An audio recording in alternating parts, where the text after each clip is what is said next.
بسم اللہ الرحمن الرحیم۔ ناظرین، پروگرام جستجو کیا ہے کے ساتھ آپ کا میزبان ڈاکٹر فاروق آپ کی خدمت میں حاضر ہے۔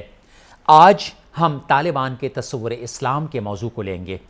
اس موضوع کی بنیادی اہمیت یہ ہے کہ 1996 سے لے کر 2001 تک افغانستان میں طالبان کی حکومت تھی۔ اس حکومت کے درمیان میں انہوں نے امن قائم کیا، انہوں نے انصاف قائم کیا، انہوں نے منشیات کی پیداوار کو کافی حد تک ختم کیا۔ اس کے ساتھ ساتھ انہوں نے اسلام کے نام پر کچھ قانون سازی کی۔ انہوں نے بچیوں کے اسکولوں کو بند کر دیا، انہوں نے خواتین کے اوپر مختلف طرح کی پابندیاں لگائیں، انہوں نے مردوں کے اوپر بھی مختلف طرح کی پابندیاں لگائیں، انہوں نے بامیان کے مجسموں کو توڑا اور انہوں نے فنون لطیفہ پر بھی مختلف پابندیاں لگائیں۔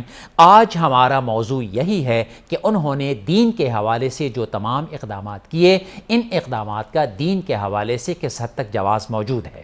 آج کے اس پروگرام میں میرے ساتھ شرکائے گفتگو ہیں پروفیسر مہدی حسن صاحب، محترم مفتی منیب الرحمان صاحب اور محترم حافظ ابتسام الہی ظہیر صاحب۔ سب سے پہلا سوال میں مفتی منیب الرحمان صاحب سے پوچھنا چاہتا ہوں۔ طالبان کا اپنا جو فہم اسلام تھا، جس کو انہوں نے افغانستان میں 1996 سے لے کر 2001 تک نافذ کیا تھا، اس کے ہم 4 حصے کر سکتے ہیں۔ ایک انہوں نے خواتین سے متعلق کچھ باتیں نافذ کر دی تھیں، دوسرا یہ کہ انہوں نے فنون لطیفہ سے متعلق کچھ چیزیں نافذ کر دی تھیں، تیسرا یہ کہ ان کے نقطہ نظر کے مطابق سرحدوں کی کوئی حیثیت نہیں تھی، اور چوتھا یہ کہ انہوں نے لباس کے متعلق کچھ اپنے احکامات سامنے وہ لے آئے تھے، اسی طریقے سے مردوں کی داڑھی وغیرہ سے متعلق۔ اس میں ایک اصولی سوال پیدا ہوتا ہے، کیا مسلمانوں کی کسی ریاست کو کن چیزوں کا اختیار حاصل ہے از روئے اسلام کہ فلاں چیزوں کو آپ بزور نافذ کر سکتے ہیں اور فلاں چیزیں لوگوں کے اندر آپ دعوت کے ذریعے سے اور ان ماڈلنگ کے ذریعے سے نافذ کریں گے اور اس میں آپ جبر و تشدد کا اور طاقت کا نفاذ نہیں کریں گے؟ بسم اللہ الرحمن الرحیم۔ ایک تو میں یہ عرض کروں کہ ہمارے ہاں اور اہل مغرب بھی یہ غلطی کرتے ہیں، باہر والوں سے جب مکالمہ ہوتا ہے ان سے بھی ہم کہتے ہیں کہ آپ اگر یہ توقع کریں کہ اچانک سب لوگ آپ کے تہذیبی معیار کے مطابق آ جائیں گے یا آپ کے کلچر کے مطابق پورا اتر جائیں گے تو یہ خواہش خلاف فطرت ہے، ایسا نہیں ہو سکتا۔ افغانستان میں طالبان نے جو نظام حکومت قائم کیا، مثال کے طور پر وہاں لباس ان کی تہذیب کا حصہ تھا، پگڑی ان کی تہذیب کا حصہ تھی، نماز ان کے دین کا بھی اور ان کے کلچر کا بھی حصہ تھی، اور پردہ اور حجاب بھی ان کے کلچر کا حصہ تھا۔ اس میں میرے نزدیک کوئی مشکلات ان کو پیش نہیں آئیں۔ اس کے ساتھ ساتھ یہ کہ جو ان کا مثبت پہلو یہ تھا کہ لوگوں کو غیر مسلح کرنا۔ مفتی صاحب، میں تھوڑا سا ذرا کاٹتا ہوں، وہ یہ کہ میں اصولی طور پر یہ بات پوچھنا چاہتا ہوں کہ کیا کسی مسلمان حکومت کو یہ حق حاصل ہے از روئے اسلام؟ کون سی چیزیں ہیں جن کو بزور نافذ کیا جا سکتا ہے؟ ابھی طالبان کی طرف ہم آئیں گے، اور کون سی چیزیں ہیں کہ جن کو خالصتاً دعوت کے ذریعے سے آپ نافذ کریں گے؟ مثلا میرا نقطہ نظر یہ ہے کہ یا کسی بہت سے مسلمان علماء کا کہ داڑھی جو ہے یہ ایک اس کو کوئی بھی حیثیت دے دیجیے، ایک پسندیدہ حیثیت ہے، لیکن اس کو ریاست نافذ نہیں کر سکتی کسی پر بزور، اور کسی کو سزا نہیں دے سکتی اگر اس نے داڑھی نہ رکھی ہو۔ ہاں، دعوت کے ذریعے سے، تلقین کے ذریعے سے۔ تو کون سی چیزیں ہیں کہ جن کو ریاست نافذ کر سکتی ہے بجبر، اور کون سی چیزیں ہیں جن کو نہیں نافذ کر سکتی بجبر؟ اسلامی ریاست میں محرمات کو ریاستی طاقت سے روکا جائے گا، فرائض قطعیہ اور واجبات کو ریاستی اختیار سے نافذ کرنے کی کوشش کی جائے گی، اور اس درمیان کی جو چیزیں ہیں ان کو دعوت و تذکیر کے ذریعے لوگوں کے اذہان کو تیار کر کے اور ان کو اس طرف لانا چاہیے۔ بالکل ٹھیک۔ اب عملی چیزوں کی طرف ہم آئیں گے، لیکن پہلے ذرا اصولی بات کی طرف، اصولی بات کو ہم ذرا اینالائز کر لیں۔ حافظ ابتسام الہی ظہیر صاحب، آپ کا اس کے متعلق کیا نقطہ نظر ہے؟ کون سی چیزیں نافذ ہو سکتی ہیں، کون سی نہیں ہو سکتی؟ میرا یہ دین ہے کہ بنیادی طور پر اللہ تبارک و تعالیٰ نے کلام اللہ میں یہ بات فرما دی ہے کہ جو انہیں زمین کا تمکن حاصل ہو یا اقتدار حاصل ہو تو ان کی کیا ذمہ داری ہیں۔ جی، اللہ تبارک و تعالیٰ ارشاد فرماتے ہیں الذین ان مکناہم فی الارض اقاموا الصلاۃ وآتوا الزکاۃ وامروا بالمعروف ونہوا عن المنکر، کہ بنیادی طور پہ حکمرانان وقت کا کام یہ ہے کہ نظام صلاۃ کو قائم کریں، ایک بیت المال کو زکوٰۃ کے اعتبار سے اسٹیبلش کریں، تیسری بات ہے ہر مثبت اور معروف چیز کا وہ حکم کریں، اور چوتھی بات ہے ہر جو منکر چیز ہے اور ہر جو ناپسندیدہ چیز ہے یا نقصان پہنچانے چیز ہے اس سے روکیں. تو میں یہ بات سمجھتا ہوں کہ ریاست جو ہے اس کے ڈیزائن کے اندر یہ باتیں جب بھی شامل ہوں گی کون سی چیز کو روکنا ہے اور کون سی چیز کو نہیں روکنا. بعد اس کے کہ حدود اللہ کے بارے میں ان کی جو باتیں واضح ہو چکی ہوں اور قطعیت کے ساتھ وہ نظام صلاح نظام زکوٰۃ کو اسٹیبلش کر چکے ہوں, اس کا باقی ساری باتوں میں مشاورت وہ کریں گے خود.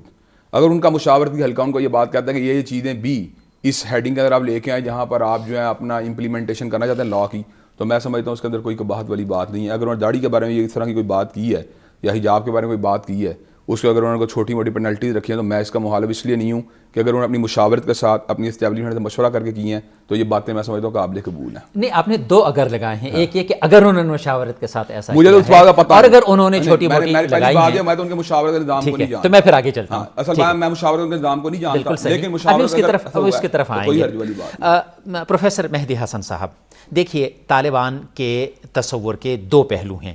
ایک پہلو وہ ہیں کہ جن پر میں ان سے ڈسکشن کر رہا ہوں, ایک اور پہلو بھی تو ہے. وہ پہلو یہ ہے کہ انہوں نے امن قائم کر دیا تھا, انہوں نے انصاف کا ایک نظام قائم کر دیا تھا, انہوں نے ایک ایسا نظام قائم کر دیا تھا کہ جس کے تحت انہوں نے کہہ دیا تھا کہ منشیات ختم, تو اسی دن سے منشیات ساری ختم ہو گئی تھیں. اس پس منظر میں کیا وہ حکومت افغانستان کے لیے مفید نہیں تھی؟ کیا اس کی مخالفت کرنا یہ کوئی مناسب اقدام تھا؟ نہیں, دیکھیے بات یہ ہے کہ اگر زبانی کے مطابق آپ کے فیصلے نہ ہوں, جس کو انگریزی میں مارچنگ ود دا ٹائم کہتے ہیں, جی, تو اس سے بہت سی قباحتیں پیدا ہوتی ہیں, چاہے کتنی ہی نیک نیتی سے کریں آپ اس کو.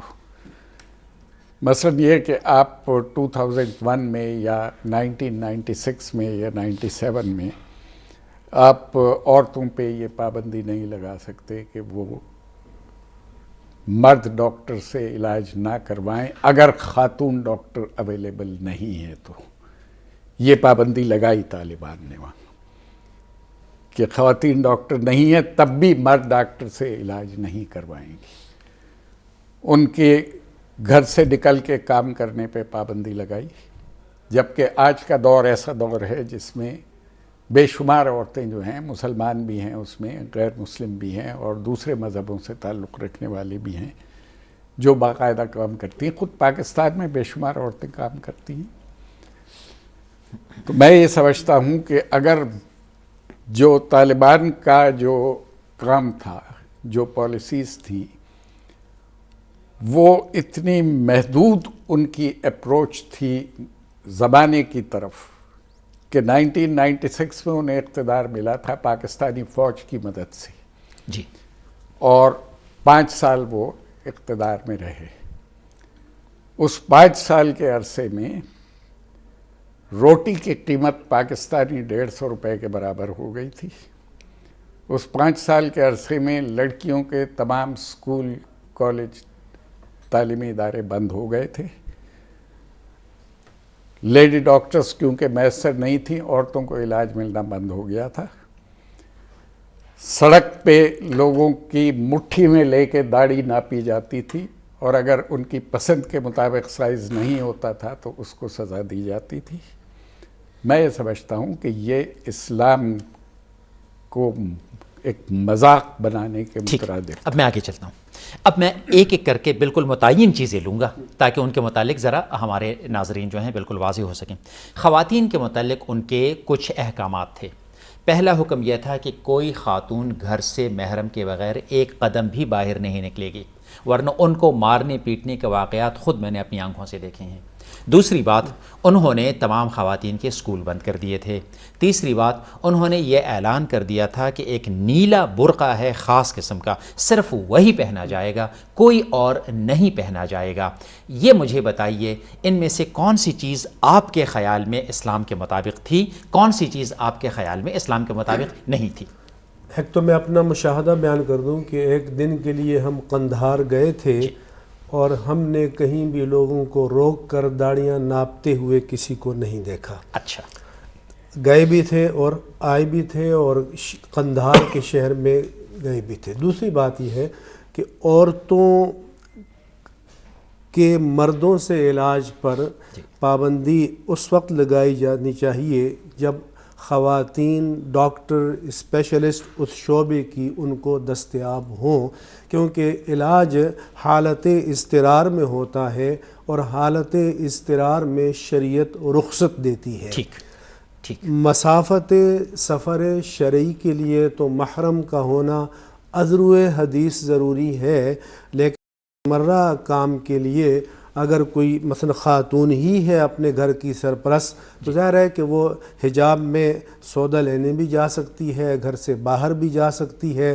اس پر پابندی بغیر حکمت اور ضرورتوں کو دیکھے بغیر نہیں لگائی جانی چاہیے، یہ درست نہیں تھی۔ خواتین پر تعلیم کی پابندی لگانا یہ درست نہیں ہے۔ اب تو یہاں پر خواتین کے پاکستان میں دینی مدارس موجود ہیں، فاضلات عالمات تیار ہوتی ہیں، البتہ اگر اپنے حالات کے تحت وہ خواتین کے الگ تعلیمی ادارے قائم کرتے، اسکول کالجز، تو اس کی ہم حوصلہ افزائی کرتے، اس سے اختلاف نہیں ابتسام ہونا صاحب چاہیے۔ یہی سوال آپ کے لیے۔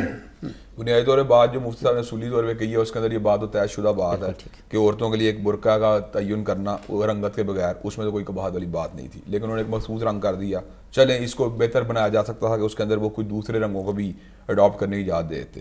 دوسری بات ہے جہاں تک تعلق ہے تعلیم حاصل کرنے کا، تعلیم حاصل کرنا ایک انسان کا بنیادی حق ہے، اس حق سے کبھی بھی اس کو محروم نہیں کیا جا سکتا۔ ہاں سیگریگیشن اور جینڈرز والی جو بات ہے اس کو اپلائی کرنے میں کوئی قباحت والی بات نہیں کہ صنفوں کو جو جدا کر دیا جائے، اور میں یہ بات سمجھتا ہوں اگر انہوں نے صنفوں کو جدا کیے بغیر یہ کام کیا تو یہ بات کوئی بھی کرے اس کی اس مسئلے کے اندر جو نہ حوصلہ افزائی ہو سکتی ہے نہ اس کی سپورٹ ہو سکتی ہے۔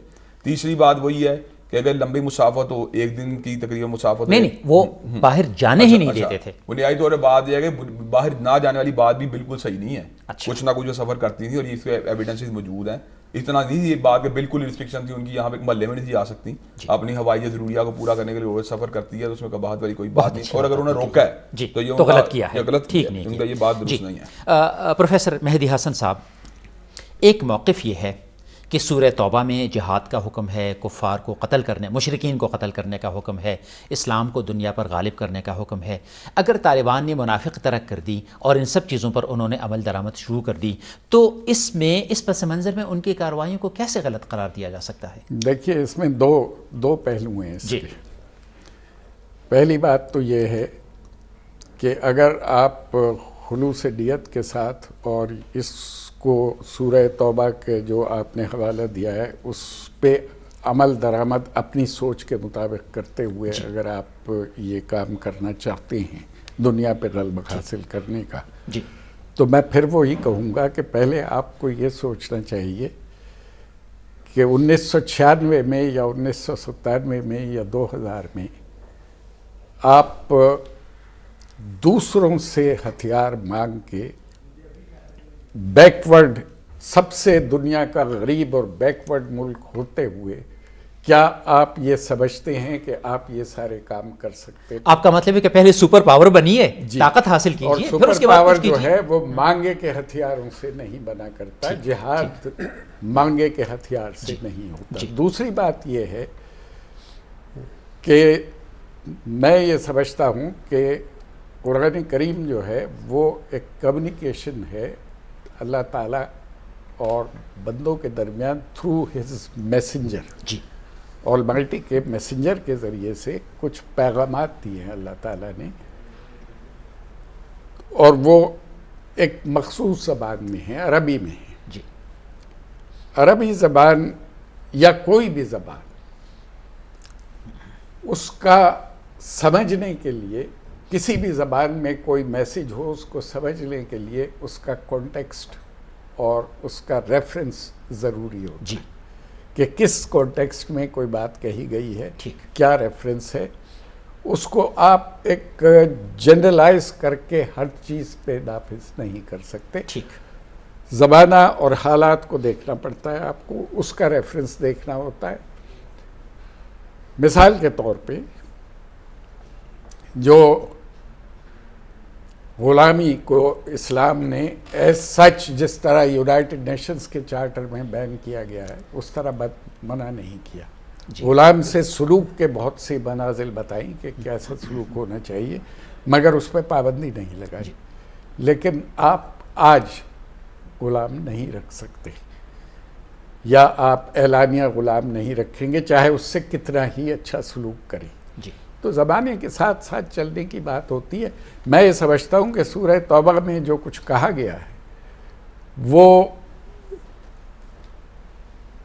حضور علیہ الصلوۃ والسلام سے متعلق ہے, جی ان خصوصی کے طور پر. متعلق ہے اور اس دور کے متعلق ہے, ان حالات کے مطابق. ابتسام صاحب, فنون لطیفہ کے حوالے سے دو سوال. فنون لطیفہ جائز یا ناجائز بات الگ, اسٹیٹ کو کیا یہ حق حاصل ہے کہ یہ تمام کی تمام قانون سازی اس طرح کی کریں, لوگوں سے بزور کہے موسیقی ختم وغیرہ وغیرہ, تصویر ختم؟ میں یہ بنیادی طور پر بات سمجھتا ہوں کہ فنون لطیفہ کی بعض اقسام تو کبھی بھی اسٹیٹ کبھی انہیں روک نہیں سکتی, جی, جن کے اندر مثبت شاعری شامل ہے, جس میں کیلی گرافی شامل ہے, جس کے اندر چل لائف کی پینٹنگز شامل ہیں, اسی طرح پلانٹیشن کی تصویریں شامل ہیں. لیکن جہاں تک تعلق ہے مجسمہ سازی کا اور اس کی تنصیب کا, تو میں یہ سمجھتا ہوں یہ پہلے موسیقی اچھا اور تصویر کے حوالے سے بات یہ بنیادی طور پہ یہی دو اہم ایشو ہیں نا. تصویر کے اندر بھی جو اہم ایشو جو ان کے زمانے سے متعلق ہے مجسمے کا ایشو ہے زیادہ اہم, جس نے پوری اس کی طرف ہمیں ابھی آتے ہیں, ذرا اس کو بعد میں. تصویر کا ایشو تو میرا خیال ہے اتنا ویلڈ اس لیے نہیں کہ ملا عمر کے اپنے انٹرویو دنیا کے اندر مختلف چینلوں پہ جاتے بھی رہے ہیں, بالکل. ملا عبدالسلام زئی پوری دنیا کے لوگوں کو, وہ پاکستان میں تھے اس لیے ان کی تصویریں آ جاتی تھیں ان کے نزدیک آفیشلی. باقاعدہ طور پہ ملا عمر کی ویڈیوز اور باقاعدہ طور پہ اس کے اپنے جرگوں سے تعبات کی جو ہے نا موجود ہیں. اگر کوئی بندہ اس چیز کو ڈینائی کرے تو یہ بات حقیقت نہیں ہے. وہ ویڈیو اور تصویر میں فرق. اچھا ویڈیو اب یہ اب بہت اس کے اندر آپ انٹیگریشن میں جائیں گے تو ایک الگ بات ہے. انہوں نے باقاعدہ طور کے اوپر جو باقاعدہ ان کی بات ہے, میڈیا کو استعمال کرتے رہے ہیں وہ لوگ, اور ان کے سفراء جو ہیں میڈیا کو ایڈریس کرتے رہے ہیں, اور ان کی پرنٹ میڈیا کے اندر بھی تصویریں چھپتی رہی ہیں. یہ الگ بات ہے کہ انہوں نے مجسمہ سازی کے اوپر جو اسٹیپ لیا ہے, میں اس کو بالکل غلط, مجسمہ سازی کی حد تک نہیں غلط سمجھتا. میں آگے جاتا ہوں. اس وقت محترم لیاقت بلوچ صاحب ہمارے ساتھ لائن پر ہیں. محترم لیاقت بلوچ صاحب, میں ڈاکٹر فاروق آپ کی خدمت میں سلام عرض کرتا ہوں. یہ پروگرام ہم طالبان کا تصور اسلام کے حوالے سے کر رہے ہیں. خصوصی طور پر ہم اس میں سیاست کی طرف نہیں جا رہے, طالبان کو جو تصور اسلام ہے اس کے مطابق. تو طالبان نے اپنے تصور اسلام میں خواتین پر کچھ پابندیاں لگائیں, لباس کے متعلق ان کے کچھ احکامات تھے, انہوں نے خواتین اور بچیوں کے اسکولوں کو بند کر دیا تھا. تو یہ اس طرح کے اقدامات جو انہوں نے اسلام کے نام پر کیے, کیا آپ ان کو صحیح سمجھتے ہیں؟ جی بہت شکریہ ڈاکٹر صاحب.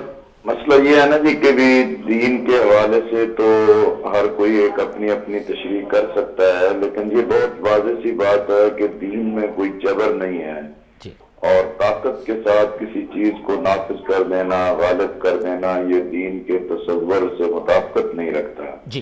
لیکن یہ تو ایک ماضی ہمارے سامنے موجود ہے کہ بھی افغانستان میں ایک بہت بڑی جدوجہد, کنفلکٹ اور جہاد کے بعد بالآخر وہاں مجاہدین کامیاب ہوئے. لیکن مجاہدین کے مختلف گروہوں کے درمیان اس قدر طویل تصادم ہوا جس کی وجہ سے افغانستان کے عوام امن کے متلاشی تھے, اور اسی لیے اس وقت جو پہلا دور طالبان کا آیا, انہوں نے امن قائم کیا, انہوں نے مختلف جو بیریئرز لگانے والے گروہ پیدا ہو گئے تھے اس سے افغانستان کو نجات دلائی, اور ایک سادگی کے ساتھ اسلوب حکومت افغانستان میں متعارف کروایا. تعلیم کے حوالے سے ظاہر سی بات ہے کہ ان کا جو خواتین یا طالبات کے بارے میں ایک تصور تھا, اس سے کبھی بھی کسی نے ذی شعور فرد نے اتفاق نہیں کیا تھا, اور ان کے اس پہلو سے ہمیشہ اختلاف کی بات سامنے آتی رہی. دین میں تو تعلیم مرد کے لیے, عورت کے لیے, سب کے لیے برابر ہے. اسی طریقے سے اس وقت جو سوات میں جو ایک نئی صورتحال سامنے آ رہی ہے, میں سمجھتا ہوں کہ اس کی تو کوئی حمایت نہیں کر سکتا کہ تعلیمی ادارے. نہیں لیاقت بلوچ صاحب, آپ اس طرح کی کہیے کہ طالبان نے یہ سب کچھ کر کے غلط کیا, اور سوات میں جو کچھ ہو رہا ہے یہ غلط ہو رہا ہے اور خلاف اسلام ہو رہا ہے. میں کہتا ہوں آپ اس طرح کی بات کر لیجیے. وہ تو آپ کر ہی رہے ہیں نا جی, آپ میرے اور آپ کو اتفاق ہے اس سے, آپ کو میری بات سے اتفاق ہے؟ میرا موقف ہے, میں تو اپنا موقف رکھوں گا نا جی. یعنی آپ یہ بات نہیں کریں گے جو بات میں نے کی. ٹھیک, آگے چلیے. کہتے ہیں کہ تعلیمی ادارے طلباء کے ہوں, طالبات کے ہوں, فنی تعلیم ہوں, مساجد ہوں, مدارس ہوں, کسی پر بھی کوئی پابندی نہیں ہونی چاہیے, نہ کسی کو یہ حق حاصل ہے کہ ان پر کوئی بندش یا ان کو تباہ کرے. ٹھیک. اگر امریکی طیارے قبائلی علاقوں میں اسکولوں کو نہیں، یہ تو آپ پھر دوبارہ اس طرف چلے گئے، ہم تو اسلام کے حوالے سے پوچھ رہے ہیں. اچھا یہ بتائیے 1996 سے لے کر 2001 تک جماعت اسلامی کی کوئی ایک قرارداد ایسی آئی ہے جس میں طالبان کے تصور اسلام کے حوالے سے یہ بات کہی گئی ہو کہ یہ سب چیزیں جو ہو رہی ہیں یہ خلاف اسلام ہیں؟ ظاہر ہے اسلام میں تو اس کی کوئی مطابقت نہیں ہے. اسلام تو کہتا ہے علم حاصل کریں. اسلام تو ہمیں درس دیتا ہے آپ کو چین تک بھی جانا پڑے تو آپ علم حاصل کریں. بہت شکریہ. جس وقت کی یہ حدیث. بہت شکریہ جی، بہت شکریہ. لیاقت بلوچ صاحب کا نقطہ نظر آپ کے سامنے ہے، میں نے تھوڑی سی ذرا جرابی کر دی، وہ بھی آپ کے سامنے ہے. میں آپ سے ان کا جو نقطہ نظر ہے مزید ذرا وضاحت کے ساتھ پوچھنا چاہتا ہوں. لیاقت بلوچ صاحب بہت ہچکچا رہے تھے کیونکہ وہ ایک سیاسی جماعت کے قائد ہیں جی. اور امپورٹنٹ. تو کیا سیاسی جماعت کے قائد کو واضح بات نہیں کرنی چاہیے؟ نہیں، وہ سیاست کا ان کے خیال میں ان کے موقف سے دو ٹوک الفاظ استعمال کرنے سے ان پہ کچھ بعض طرف سے اعتراضات ہو سکتے تھے. ٹھیک ہے. میں کیونکہ سیاستدان نہیں ہوں، حالانکہ قرآن تو کہتا ہے کہ academic وقولوا قولا سدیدا. تو میرا خیال یہ ہے کہ طالبان کا جو بھی موقف ہے، جو حرکتیں وہ کر رہے ہیں، خواہ وہ پاکستان میں کر رہے ہیں اب اور خواہ وہ افغانستان میں کرتے تھے، اس کا ان کی سوچ کے مطابق وہ اسے اسلام کہتے تھے. مجھے کوئی اعتراض نہیں ہے. اب میں بات کیا آگے بڑھا جی دوں؟ ایک منٹ. مجھے اعتراض نہیں کہ وہ اگر کہتے تھے کہ یہ اسلام ہے، مگر میں ذاتی طور پہ اس کا کوئی تعلق اسلام دین سے محسوس نہیں کرتا. ٹھیک. مفتی صاحب، طالبان نے بامیان میں مہاتما بدھ کے مجسموں کو توڑا، اس کے متعلق، اس کام کے متعلق آپ کا کیا خیال ہے؟ یہ مناسب تھا، غیر مناسب تھا؟ اسلامی اعتبار سے بتا دیجیے. پہلے تو میں طالبان جو محبوبیت اور نفرت کے تضادات سے گزرے، ولی دکنی کا اجازت ہے تو ایک سنا دوں شعر کہ پہلے جو آپ کہہ کر بلاتے تھے اب وہ تو کہتے ہیں، وقت کے ساتھ خطابات بدل جاتے ہیں. پہلے تھے میں خانہ میں اب ہے مسجد میں ولی، عمر کے ساتھ مقامات بدل جاتے ہیں. جب ان کا مقصد تھا تو یہ فریڈم فائٹرز تھے، امریکہ کا مقصد تھا، اور ان کا مقصد نہ رہا تو دہشت گرد بن جاتا ہے. تو فتوے مغرب کے بھی تبدیل ہوتے رہتے ہیں. لیکن یہ بات اسٹیبلش ہے کہ جب طالبان کی حکومت، بلکہ جو کچھ کیا دھرا ہے بنیاد میں تو امریکہ شامل ہے. جب طالبان کی حکومت تھی تو پاکستان کی جو ناردرن بارڈرز تھیں جتنی محفوظ تھیں پورے پاکستان کی تاریخ میں کبھی محفوظ نہیں تھیں اتنی، اور جتنی آج خطرے کی پوزیشن میں ہے اس سے پہلے کبھی نہیں تھیں. تو یہاں تک آپ نے مجسمے کی بات کی ہی، اگر وہاں بدھ مذہب کے لوگ تھے اور وہ ان سے ان کا تعلق تھا تو اسلام کی تعلیم ہے کہ ترکوہم و دینہم، کہ اسلامی ریاست میں وہ اپنے دائرہ کار میں اپنے دین پر چل سکتے ہیں. جیسے اگر گرجا ہے، مندر ہے، اس کے اندر بت ہے تو اپنے طریقے سے عبادت کر سکتے ہیں اس وقت تک کہ وہ ملک کے پابند آئین و قانون شہری بن کر رہیں. اب ان بامیان کے مجسمے کی حیثیت کا مجھے پتہ نہیں ہے کہ آیا بدھسٹ وہاں پر افغانستان میں اب بھی تھوڑی یا زیادہ تعداد میں موجود ہیں یا نہیں ہیں، لیکن اسلام بہر کیف حکمت کو ترک کرنے کی تعلیم نہیں دیتا. اگرچہ حضرت علی رضی اللہ تعالیٰ عنہ کا فرمان ہے کہ ہمیں تمثال یا مورتیوں یا مجسموں کو توڑنے کا حکم دیا ہے، لیکن رسول اللہ صلی اللہ علیہ وسلم کی ایک حدیث ہے، آپ نے ام المومنین حضرت عائشہ صدیقہ رضی اللہ عنہ سے فرمایا کہ لولا حداثت عہد قوم کے بالاسلام لنقضت الکعبۃ واسستها علی بناء ابراہیم. اگر تمہاری قوم نئی مسلمان نہ ہوئی ہوتی اور ان کے عقائد متزلزل ہونے کا خدشہ نہ ہوتا تو میں اس بناء قریش پر جو بیت اللہ کی تعمیر ہے اس کو منہدم کر کے شہید کر کے دوبارہ بناء ابراہیم پر تعمیر کرتا. تب وسائل نہیں تھے، اب وسائل بھی تھے، حضور کی خواہش بھی تھی، لیکن حکمت دینی کے تحت حضور نے اپنی خواہش کو ترک فرما دیا۔ تو اس سے ہمیں تعلیم ملی کہ حکمت کا دامن کبھی چھوڑنا نہیں چاہیے۔ آگے میں چلتا ہوں، اس کے بعد اس پر انشاءاللہ مزید پھر گفتگو کریں گے۔ ابتسام الہی ظہیر صاحب، آپ کا اس کے متعلق کیا خیال ہے؟ میں بنیادی طور پہ بات یہ سمجھتا ہوں کہ اگر مجسمہ کوئی ایسی جگہ موجود ہو جہاں پبلکلی اس کا یعنی کہ ایکسپوجر ہر ایک کے لیے ہو، تو اس جگہ مجسمے کو گرانے میں اس لیے کوئی حرج کی بات نہیں کہ اس سے شرک جو ہے نا اس کی جڑیں جو ہے مضبوط ہوتی ہیں ریاست میں۔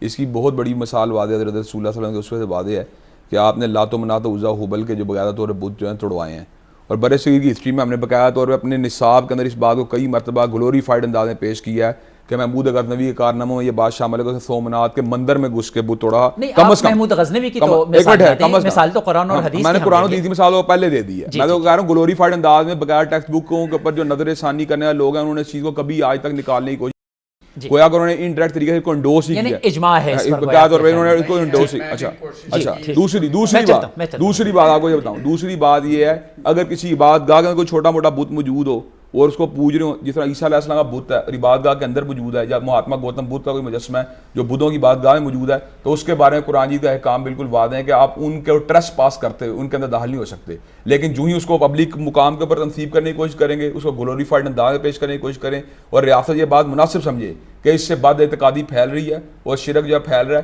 جس طرح حضرت فاروق اعظم رضی اللہ تعالیٰ عنہ نے آتش پرستوں کا بہنوں اور ماؤں کے ساتھ نکاح منع کر دیا تھا، حالانکہ ان کی شریعت میں یہ نکاح جائز تھا۔ تو بعض ایسی چیزیں جو انسانی نفسیات میں نیچر میں اسٹیبلشڈ اعتبار سے غلط ہوں ان کا ہاتھ میں آگے چلتا ہوں اور اسی پر ذرا ڈسکشن کرتی ہوں۔ میں مفتی صاحب آپ سے، آپ نے جو بات کہی حضرت علی رضی اللہ عنہ کے حوالے سے، اس ضمن میں ایک نقطہ نظر یہ ہے کہ بنیادی طور پر حضور علیہ الصلوۃ والسلام نے یہ تمام احکام جاری کیے تھے سرزمین عرب کے لیے تاکہ وہ وحدانیت کا گہوارہ رہے، اور اس سے باہر کے لیے یہ قانون اس لیے نہیں تھا کہ اس سے تمام لوگوں کو زندہ رہنا تھا، مشرکین کو بھی زندہ رہنا تھا، اور اسی لیے حضرت عمر فاروق رضی اللہ عنہ کے دور جب مصر کو فتح کر دیا گیا اور وہاں ابو الہول کا ایک بہت بڑا مجسمہ تھا تو اس مجسمے کو بالکل نہیں چھیڑا گیا، اور اسی طریقے سے باہر بہت ساری باہر لوگ تھے، یعنی یہ نہیں کہ کوئی اندر کی بات تھی، باہر کی بات تھی۔ اچھا، تو اس کے پیش نظر میں سوچتا ہوں کہ یہ بامیان کے مجسمے کا توڑا جانا، فرض کیجئے وہاں بدھ مت کے لوگ عبادت گاہ نہیں تھی، لیکن یہ ایک تاریخ ہے، وہاں باہر سے لوگ آتے تھے۔ بدھ مت بیچاروں نے طالبان کا کیا بگاڑا تھا؟ تھائی لینڈ اور برما اور اس طرح کے لوگ، وہ تو بلکہ الٹا یعنی وہ تو مظلوم اقوام کی فہرست میں شامل تھیں۔ تو کیا خیال ہے آپ کا کہ اگر اس طرح کی چیز، اس سے تو کوئی فرق نہیں پڑتا کہ وہ سامنے ہے، اگر سامنے ہے تو آپ ایک چار دیواری بنا دیجئے، دیٹس آل، اس میں کیا حرج ہے؟ ہاں، اس کو محدود، میں نے آپ سے پہلے عرض کر دیا ہے کہ اسلام کے احکام تو فارور ہیں، اسلام کے احکام تو ابدی ہیں، اور جہاں اسلام کا دائرہ کار ہوگا، لیکن میں نے عرض کیا ہے پہلے بھی کہ اگر کسی کی عبادت گاہیں ہیں، ٹیمپل ہے، مندر ہے، چرچ ہے، ہے جو بھی ہے، صومعہ ہے، ان کو نہیں چھیڑا جائے گا، اور اگر بدھ مت کا بھی کوئی ٹیمپل ہے اس کو بھی نہیں چھیڑا جائے گا، اور اگر یہ ایک ہسٹوریکل پلیس تھی، جیسے آپ کہتے ہیں کہ عہد اسلام میں مصر کے احرام وغیرہ تھے، اس کا تعلق بت پرستی سے نہیں تھا، تو آئیڈیل توحید تو کہہ سکتے ہیں کہ ہر بت کو توڑ دو، لیکن اگر دین کی حکمت ایسی ہو کہ فساد برپا، جی تھوڑا سا میں ایک منٹ، جسٹس جاوید اقبال جو ہیں لائن پر ہیں تو میں ان سے گفتگو کر لیتا ہوں۔ جسٹس جاوید اقبال صاحب، میں ڈاکٹر فاروق آپ کی خدمت میں حاضر ہوں۔ یہ پروگرام ہمارا ہو رہا ہے طالبان نے اسلام کے نام پر جو کچھ کیا اس کو ہم اینالائز کر رہے ہیں کہ دین میں ان کا کیا وہ تھا، مقام تھا۔ تو انہوں نے خواتین کے سکولوں کے متعلق احکام نافذ کیے، خواتین کے باہر گھر سے نکلنے پر پابندی لگا دی، خواتین کے متعلق انہوں نے کچھ مزید آرڈرز پیش کیے، فنون لطیفہ کے متعلق انہوں نے کچھ احکامات نافذ کیے۔ یہ تمام ان کے اقدامات ایسے تھے کہ جو دین کے حوالے سے تھے۔ باقی امن کے حوالے سے اور انصاف کے حوالے سے انہوں نے انتہائی پسندیدہ کام کیے، لیکن وہ پسندیدہ کام تو ظاہر ہے کہ ہر ایک ویلفیئر اسٹیٹ کرتی ہے۔ تو ان چیزوں کے متعلق آپ کا کیا نقطہ نظر ہے کہ دین میں اس کا جواز ہے یا نہیں ہے؟ دیکھیے، بات اصل میں یہ ہے کہ جہاں تک ہمارا اپنا تصور اسلام کا ہے، یعنی میرا مطلب کہنے کا ہے کہ حضرت علامہ اقبال کا اور قائد اعظم کا جس کی بنیاد پر پاکستان وجود میں آیا ہے، انہوں نے یہ دونوں ہمارے جو مشاہیر ہیں، ان کا ویو پوائنٹ یہ ہے کہ پاکستان میں کبھی کسی قسم کی تھیوکریسی نہیں ہوگی. میری نگاہ میں جو طالبان کا تصور اسلام ہے وہ سنی طرز کی کہہ لیجئے ایک طرح سے تھیوکریسی ہے. جس طرح شیعہ طرز کی تھیوکریسی ہوتی ہے اسی طرح ایک سنی طرز کی تھیوکریسی ہے. شیعہ طرز کی تھیوکریسی کا جو کانسیپٹ ہے وہ تو ہے ولایت فقیہ کی شکل میں جو اس وقت ایران میں نافذ العمل ہے، اور سنی شکل جو ہے وہ طالبان کا کانسیپٹ ہے، جس کا مطلب یہ ہے کہ ایسا شورائی نظام جس پر یعنی علماء کا شورائی نظام کی امامت. اچھا، اب اس میں جو بھی ان کے تصور ہیں، جو بھی تصورات ہیں، وہ سارے کے سارے اس فقہ سے متعلق ہیں جو آج کے زمانے میں کسی صورت میں بھی وہ رائج نہیں کی جا سکتی، اس میں تبدیلیوں کی ضرورت ہے. اسی وجہ سے جو کانسیپٹ جدیدین کا ہے، یعنی جمال الدین افغانی کا یا اس کے بعد سر سید احمد خان کا یا حضرت علامہ اقبال کا، بلکہ ہم تو یہ کہتے ہیں کہ یہ اس کے اشارے جو جدیدیت کے کم از کم جنوبی ایشیا میں ہیں کہ اسلام کی یعنی کم از کم جو فقہی شکل ہے اس میں تبدیلی کی ضرورت ہے. اور وہ تو شروع ہو جاتا ہے سر سید سے بھی پیشتر شاہ ولی اللہ کے زمانے سے. ان میں بھی اشارے ہیں کہ کس طرح ہمیں آئندہ کا جو فقہی مسائل ہیں ان کو کس طرح حل کرنا ہے. تو گویا آپ کے نزدیک یہ تمام اقدامات جو تھے یہ اسلام کی طرف سے کوئی جواز نہیں رکھتے تھے اور یہ آج کے حالات میں غیر مناسب تھے. کے لیے کم از کم ہمارے مشاہیر جو ہیں جنہوں نے پاکستان بنایا ہے ان کے لیے وہ قابل قبول نہیں ہے. آپ کا بہت شکریہ. اب آپ گفتگو فرما رہے تھے وہی گفتگو آپ جاری رکھیں. طالبان کے بارے میں وہ بیان کر رہے ہیں، پاکستان کے بارے تو بس ظاہر ہے کہ اس طرح کی ٹیلی فونک گفتگو میں یہ تمام مسائل ہو جاتے ہیں، تو اس لیے میں نے پھر ان کو، ورنہ مجھے ان کی جدیدین کی بات سے بھی زیادہ کوئی اتفاق نہیں. ایک میں تھوڑا کلام ضرور ایڈ کروں گا مفتہ کے بعد. میں آؤں گا بالکل ڈیفینیٹلی. جی فرمائیں آپ. جو چلیے پھر یوں کرتے ہیں کہ آپ بات ایڈ کر دیجئے. میں بنیادی طور پر بات سمجھتا ہوں کہ ابو الہول کے مجسمے کو مہاتما گوتم بدھ کے مجسمے میں بلانے کی کوئی بھی صورت جو ہے ناقابل قبول ہے. اس لیے گوتم بدھ کا مجسمہ ہمیشہ سے ابدیت کے لیے، معبودیت کے لیے، بات کے لیے استعمال ہوتا چلا آ رہا ہے اور اس کے پریسیڈنس ہسٹری میں بالکل واضح ہیں. اور ابو الہول کا اچھا ابو الہول کا نہیں ہو رہا، وہ اس کے ہسٹوریکل مجسمہ، اگر آپ اس کو اس کے ساتھ ملائیں گے یہ بات ایک قرینہ قیاس نہیں ہے، قیاس بالکل غلط ہوگا. یہ دوسری بات آپ پوجا کی جاتی ہے. ٹھہرے ایک منٹ ٹھہرے. دوسری بات ہے سرزمین عرب والی بات اس لیے قابل قبول نہیں ہے. کم از کم 2 پریسیڈنس قرآن میں اور بائبل کے اندر بھی اس حوالے سے موجود ہیں. حضرت ابراہیم علیہ السلام نے جو بت توڑے ہیں وہ سرزمین حجاز میں نہیں توڑے، انہوں نے ایک بت توڑا باقیوں کو چھوڑ دیا. نہیں، انہوں نے سارے بت توڑے، ایک کو چھوڑ دیا. فَجَعَلَهُمْ جُذَاذًا إِلَّا كَبِيرًا. ایک کو جو چھوڑ دیا یہ کیوں چھوڑا؟ إِلَّا لَعَلَّهُمْ إِلَيْهِ يَرْجِعُونَ. اس کے بعد انہوں نے مقدمہ اس کے اوپر چلایا بقایا طور پہ. ہاں فَاسْأَلُوهُمْ إِن كَانُوا يَنطِقُونَ. بقایا ابراہیم نے سارے وہ تو انہوں نے پھر اندر. دوسری بات حضرت عیسیٰ علیہ السلام کی اگر آپ تعلیمات پہ غور کریں، وہ جو تورات ہمارے پاس موجود ہے اس کے اندر بقایا طور پہ بت پرستی کو واضح طور پہ کنڈیم کیا گیا ہے. کتاب یسیہ کے اندر بھی حضرت عیسیٰ علیہ السلام کی اپنی تھنکنگ کے اندر بھی گویا کہ بت پرستی کے خلاف جو جدوجہد انبیاء علیہ السلام نے یونیورسل سطح کے اوپر کی ہے وہ ہرگز سرزمین حجاز تک. اجازت ہے کہ میں آگے بات بالکل ٹھیک ہے. کنڈیم کرنے کی بات بالکل الگ ہے. ہم مسلمان کبھی بھی بت پرستی اختیار نہیں کریں گے، لیکن اگر کوئی ہندو بت پرستی کرتا ہے تو ہم کیسے اس کو روکیں گے؟ ہم کیوں اس کو یہ حق نہیں دیتے کہ وہ بھی ایسا کرے؟ پھر میں اگلی بات آپ کے سامنے کرتا ہوں. اگر افغانستان کے اندر یہ مجسمے موجود ہے سینکڑوں برس سے کسی نے ان کی پوجا کرنے کی کوشش، کوئی تصور تک بھی نہیں کیا تھا. کیا طالبان کے دور میں اسلام اتنا نرم و نازک ہو گیا تھا کہ ان کے عقائد کو خطرات پیدا ہو گئے تھے؟ اگر وہ ان کو چھوڑ دیتے، چار دیواری بنا دیتے تو کیا فرق پڑنا تھا؟ میرا خیال ہے کہ یہ اشوک کے زمانے میں بنے ہوں گے جو بدھ دور تھا. تو اس کے اور محمود غزنوی کا دور اس میں گزرا. اور اس کے بعد ایک ایسی آئیڈیالوجیکل اسلامک اسٹیٹ شاید وہاں فارم نہیں ہوئی جو اس چیز کو ایڈریس کرتی. لیکن میں کہتا ہوں کہ اصولی طور پر تو بت کی اسلام میں کوئی گنجائش نہیں ہے، اور اگر کہیں وہ معبد کے طور پر جیسے پبلکلی یا عوام کی سطح پر ہے تب بھی گنجائش نہیں ہے. باقی دفع شر کے لیے جیسے آپ کہتے ہیں کہ بھئی ایک اس کی باؤنڈری وال بنا دی جاتی، اس کو بند کر دیا جاتا، تو وہ ایک نہیں. لیکن اگر آپ کی بات مان لی جائے تو پھر تو پاکستان کے اندر جتنے مندر ہیں اصولی طور پر اور خالص فکری طور پر تو ان سب کو ختم کرنا ضروری ہے. غیر مسلم کو اپنے طریقے پر اپنی حدود میں، اپنے معبد میں، عبادت گاہ میں عبادت کی اجازت ہوگی، اس پر جبر نہیں ہے۔ بالکل صحیح۔ اچھا، اب ہمارے پاس 3 منٹ ہیں، تو ایک منٹ میں آپ اپنی مرضی کے مطابق جو بھی بات آپ کو اہم لگے اس کے مطابق اسٹیٹمنٹ دے دیجئے۔ جی پروفیسر مہدی حسن صاحب۔ دیکھیے، میں اس مہاتما بدھ کے مجسمے کی بات کرنا چاہتا ہوں۔ پہلی بات تو یہ ہے کہ محمود غزنوی نے اس لیے نہیں توڑا اسے کہ اس مجسمے کے آس پاس ارد گرد دولت نہیں تھی۔ ہندوستان کے جو مندر توڑے انہوں نے اور بت توڑے، وہ قیمتی پتھروں کے بنے ہوئے تھے اور مندروں میں بے شمار دولت تھی جو وہ کئی 100 خچروں اور گھوڑوں پر لاد کر لے جاتے تھے۔ جی۔ دوسری بات یہ ہے کہ مہاتما بدھ کا وہ مجسمہ اسلام کے ظہور سے بہت پہلے کا تھا اور وہاں اس کی پوجا نہیں ہوتی تھی۔ It was like a monument, جی۔ اور کوئی زور زبردستی نہیں کر رہا تھا کہ اس کی پوجا کریں آپ۔ وہ بالکل ایسی بات تھی جیسے بہت سے پرانے آثار ہیں، بعض مندر ہیں، بعض باغات ہیں، بعض مزارات ہیں پرانے کئی 100 سال پرانے، اسی طرح کا ایک وہ مونومنٹ تھا جس کو یونائٹڈ نیشنز نے ایک محفوظ مونومنٹ قرار دیا ہوا ہے۔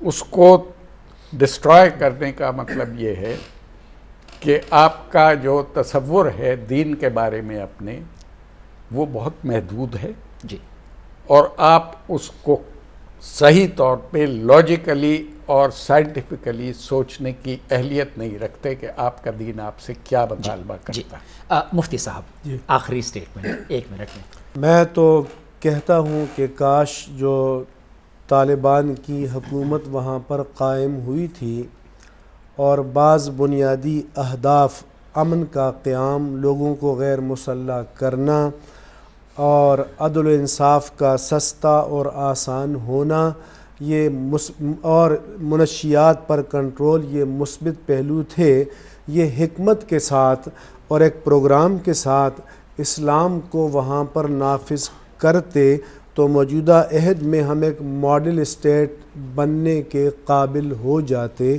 باہر کے مسلمان ان کو ساری سپورٹ دیتے، مالی وسائل دیتے، اور جو اس جیسے مغرب کے ادارے مالیاتی تجربے سے آگے بڑھتے چلے گئے، وہاں اداروں کی نہضت، نشت اور رینیسنس خالص دینی اسلامی نظریات پر ہوتی اور ریکٹیفائی ہوتا، غلطیاں کرتے، اصلاح کرتے، ایک ماڈل نظام اسلام کا ہو سکتا تھا۔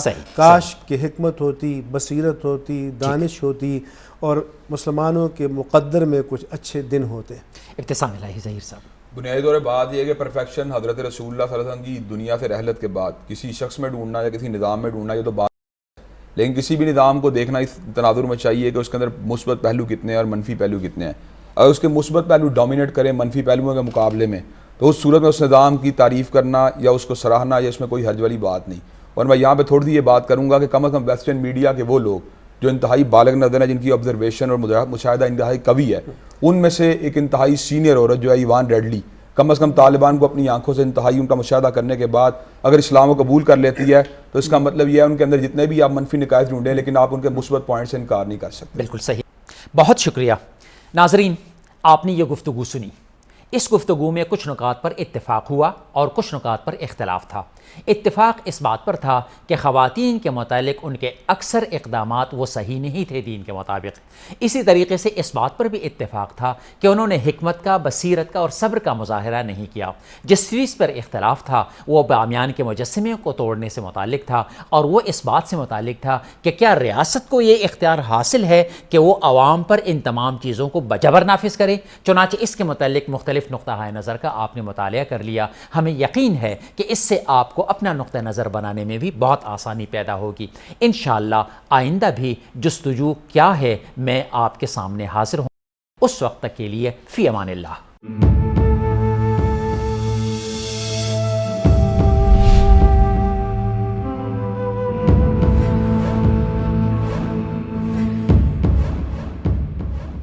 بسم اللہ الرحمن الرحیم۔ ناظرین، پروگرام جستجو کیا ہے میں آپ کا میزبان ڈاکٹر فاروق آپ کی خدمت میں حاضر ہے۔ آج جس موضوع پر ہم گفتگو کرنے چلے ہیں وہ ہے اسلام میں جمہوریت کا تصور۔ جیسا کہ آپ جانتے ہیں کچھ لوگوں کے خیال میں اسلام میں جمہوریت موجود ہے، جمہوریت اسلام کے نظام حکومت کا تقاضا ہے، جبکہ کچھ دوسرے لوگوں کے خیال میں جمہوریت مکمل طور پر کفر ہے اور اسلام کے نزدیک بالکل ناجائز ہے۔ اس موضوع پر گفتگو کے لیے ہمارے پاس آج اسٹوڈیوز میں موجود ہیں پروفیسر ڈاکٹر مہدی حسن صاحب، اس کے ساتھ ساتھ مفتی منیب الرحمان صاحب اور اس کے ساتھ ساتھ مولانا عبدالجلیل نقوی صاحب۔ میں آپ سب کے آنے کا نہایت شکر گزار ہوں۔ گفتگو کا آغاز میں مفتی منیب الرحمان صاحب سے کروں گا۔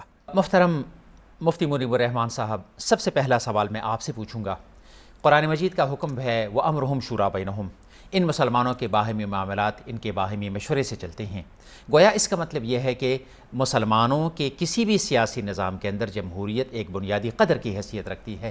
آپ اس آیت کو کس نظر سے دیکھتے ہیں؟ بسم اللہ الرحمن الرحیم۔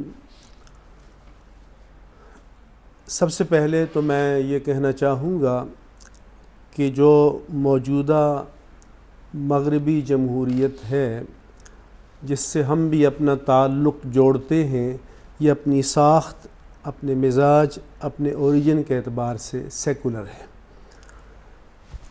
اسلام نے ایک اسپیسیفائیڈ نظام نہیں دیا کہ باقاعدہ کوڈیفائی کر کے پہلے سے دے دیا ہو، اور اسی میں اسلام کا کمال ہے کہ اسلام نے بنیادی مقاصد دیے تاکہ زمانے اور حالات کے مطابق ان کے حصول کے لیے کوئی بھی میکینزم، ادارتی شکل، طریقہ کار اختیار کیا جا سکتا ہے۔ وَأَمْرُهُمْ شُورَىٰ بَيْنَهُمْ کہ مسلمانوں کے باہمی معاملات مشاورت سے طے ہوں گے، تو یہ ایک جمہوریت کی روح کو ریفلیکٹ کرتا ہے، اس کے جوہر جو ہے اس کو پاتا ہے کہ اجتماعی معاملات میں سب کی کو رائے دینے کا موقع ملنا چاہیے اور سب کی رائے کا درجہ بدرجہ احترام ہونا چاہیے، اور اسی بنیاد کو اسلام نے آگے بڑھایا۔ یہ جو جدید انسٹیٹیوشنل ڈیموکریسی یا ریپبلک ہے، یہ تو پوری دنیا میں 200-300 سال سے یہ رائج ہوئی ہے، لیکن اسلام نے جس چیز کی روح کو آگے چلایا وہ یہ ہے کہ مسلمانوں کے اجتماعی معاملات وہ عوام کے سامنے ہوں اور حاکم وقت عوام کو جواب دہ ہو۔ گویا اس کا مطلب یہ ہے کہ آپ کے نزدیک اسلام کے اندر بنیادی جمہوری روح مکمل طور پر موجود ہے۔ مولانا عبدالجلیل نقوی صاحب، اسی بات کے متعلق آپ کیا نقطہ نظر ہے؟ بسم اللہ الرحمن الرحیم۔ بنیادی طور پہ اسلام کی جو ابتدائی صورت ہے اس میں ظاہر ہے نبوت ہے، نبوت کے بعد امامت ہے یا خلافت ہے۔ ہمارے ہاں امامت کا تصور ہے، اہل سنت کے ہاں خلافت کا تصور ہے۔ امامت کے تصور اور خلافت کے تصور کے بعد کا جو دور ہے اس کے متعلق ہمارے ہاں جو نظریہ بالاتفاق پیش کیا جاتا ہے، جس پہ تقریباً بنیادی طور پہ اس نظریے پہ اتفاق ہے کہ امام کی عدم موجودگی میں خداوند عالم کی ذات کی طرف سے معین کردہ افراد کی عدم موجودگی میں جو اہل ذکر ہیں اور راویان احادیث ہیں ان کی طرف رجوع کرنے کا ہمیں حکم دیا گیا، جس کو آج کل ہمارے ہاں ولایت فقیہ کے نظریے کے تحت بھی کہا جاتا ہے۔ پھر ولایت فقیہ کے نظریے کو لے کر کے ہم اگر آگے بڑھتے ہیں تو اس میں جو راہ حل آج کے دور کے لوگوں کے لیے اور آج کی پبلک کے مسائل کے لیے جو دیا گیا ہے وہ اگرچہ جمہوریت کو کے متعلق یہ کہا جا سکتا ہے کہ جمہوریت بھی ایک عرصہ دراز سے یہاں موجود ہے اور یہ اقلیتوں کی ہمیشہ حکومت رہی ہے، کہ اقلیتوں کی ترجمان رہی ہے، اکثریت کی ترجمان جمہوریت نہیں رہی۔ لیکن رائے حل کے طور پہ ہم بھی اپنے طور پہ یہی سمجھتے ہیں کہ اس دور میں عوام کے مسائل کا حل جمہوریت میں ہے، عوام کی اپنی آراء میں ہے، اور عوام کے اپنے مشاورت میں ہے کہ ان سے مشورہ لیا جائے اور اس کے مطابق بعد میں فیصلہ. اب میں بات آگے بڑھاتا ہوں. محترم پروفیسر مہدی حسن صاحب، کیا جمہوریت ایک آئیڈیل نظام ہے اور کیا یہ ہر خرابی سے پاک ہے؟ جی نہیں، کوئی نظام آئیڈیل نظام نہیں ہو سکتا جو دنیاوی نظام ہے. یعنی ہمارا ایمان یہ ہے، ہم یہ کہتے ہیں بحیثیت مسلمان کے کہ اسلام کی فلسفی جو ہے وہ ڈیوائن ہے، وہ اللہ تعالیٰ کی دی ہوئی ہے. لیکن نظام کی جب ہم بات کرتے ہیں سسٹم کی، تو سسٹم مین میڈ ہے. کوئی بھی سسٹم، مختلف ادوار میں مختلف سسٹم رہے ہیں، زمانے کے مطابق، ضروریات کے مطابق سسٹم آف گورننس ایجاد کرتا رہا ہے انسان. اور آج جس شکل میں جمہوریت موجود ہے، جس کو مغربی جمہوریت کہا ہے مولانا نے ابھی، وہ آج سے 300 سال 350 سال پہلے اس شکل میں نہیں تھی. جی، وہ گریجولی چینج ہوتے ہوتے آج یہاں تک پہنچی ہے جس شکل میں ہمیں نظر آ رہی ہے. جی، اور اب بھی وہ ہر دم ہر وقت چینج ہوتی رہتی ہے. جیسے جیسے معاشرہ تبدیل ہوتا ہے، بغیر محسوس کیے یہ نظام جو ہے جمہوریت کا، اس میں خوبی یہ ہے کہ یہ اس سے چینج ہو جاتا ہے. یہاں میں ایک بات کہنا چاہوں گا کہ ہمیں یہ کیوں شوق ہے جی، کہ ہم یہ کہیں کہ اسلام میں جمہوریت ہے. اسلام کا اپنا ایک نظام تھا جو اس وقت کے مطابق بہت ریولوشنری تھا، اور جو نظام اس دور میں باقی دنیا میں باقی جگہوں پہ رائج تھے ان کے مقابلے میں بہت زیادہ عوامی تھا. جی، اور ایک انقلابی تبدیلی کہا جا سکتا ہے اسے. جمہوریت ایک مخصوص نظام حکومت ہے جو انڈسٹریل ریولوشن کے بعد وجود میں آیا ہے، نئی سوسائٹی آ جانے کے بعد. اور بالکل صحیح کہا تھا مفتی صاحب نے ابھی کہ یہ جو تصور ہے مغربی جمہوریت کا، یہ بنیادی طور پہ سیکولر ہے. اور جب آپ اسلامی سوسائٹی کی یا مسلمانوں کے کسی ملک کی بات کرتے ہیں تو اس میں یہ تصور آ جاتا ہے کہ کوئی حکم، کوئی قانون، کوئی فیصلہ حاکموں کا وہ اسلام کے فنڈامنٹلز کے اور اسلام کی فلسفی کے خلاف نہیں ہوگا. جمہوریت جو مغربی تصور ہے اس میں عوام منتخب نمائندوں کو یا عوام کو بالواسطہ طور پہ یہ حق حاصل ہے کہ وہ جو فیصلہ چاہیں وہ کر سکتے ہیں، اور ان کی ول کو سپریم سمجھا گیا ہے.